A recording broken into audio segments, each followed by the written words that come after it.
c'est quoi les facteurs de succès? La vision, et une vision à l'échelle d'un pays, d'une région, et aujourd'hui, je pense que nous essayons d'avoir une vision à l'échelle de la planète, et je crois que c'est nécessaire. Cette vision doit être protégée, elle doit être portée au plus haut niveau possible d'un pays, pour qu'elle soit déclinable en plan d'action et qu'elle soit déclinable en objectif, parce qu'une vision c'est bien, mais c'est encore mieux quand elle est accompagnée de projets et d'objectifs, ce qui a été fait au Maroc. Une vision en 2010 pour un objectif à horizon 2020 de porter la part des énergies renouvelables dans le mix électrique à 42%. D'ailleurs, à l'occasion du sommet de Paris, cet objectif a été porté à 52% horizon 2030. Comment cela a été possible? Nous sommes partis d'une conviction. Une transition a besoin de soutien, mais elle ne doit pas se faire en l'absence des investisseurs et des financiers et des développeurs du secteur privé. Donc, un point essentiel, nous avons cherché à immuniser la logique de marché et à la maintenir, parce que nous avons besoin de promouvoir l'innovation. Nous avons besoin d'amplifier aussi le marché pour les industriels. C'est ça qui fera que les coûts vont baisser.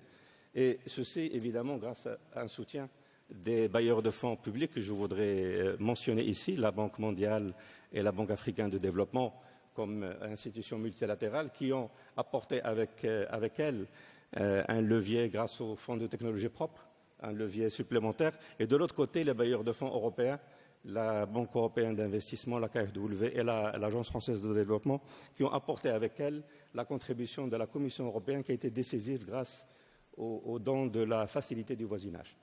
Donc l'intelligence qui a été la nôtre, c'est que nous avons pu utiliser le don, les fonds concessionnels pour permettre aux investisseurs, et évidemment aux garanties souveraines, pour permettre aux investisseurs de s'engager dans un climat similaire à ce qu'ils auraient fait par rapport à un projet d'infrastructure classique, où la logique de marché a été maintenue, analyse de risque, recherche de rentabilité et évidemment nous avons essayé de donner le maximum de visibilité quant à le rachat d'électricité produite par les centrales. Vous avez vu aujourd'hui un exemple qui est la centrale de Ouarzazate.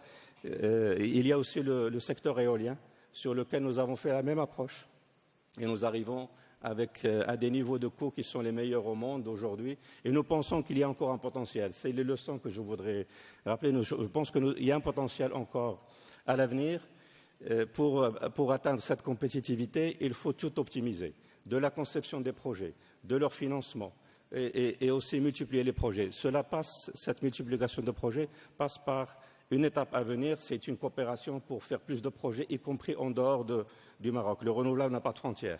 Donc c'est de coopérer là où il y a de la ressource renouvelable. Et deuxièmement, de le faire aussi en mettant à profit les investissements dans les grandes infrastructures.